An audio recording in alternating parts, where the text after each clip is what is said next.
това видео ще ви покажа как може да промените цвета на шрифта на някой от текстовите модули, ако текста не се визуализира, както е в този случай.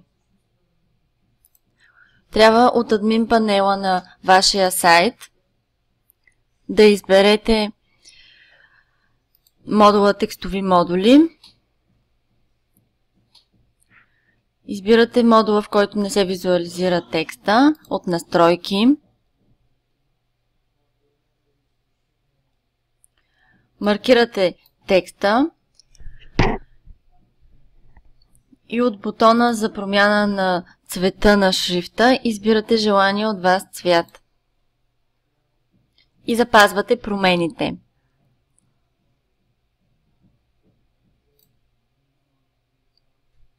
Рефрешвате, за да видите промяната и вече текстът се визуализира в конкретния цвят, който избрахте.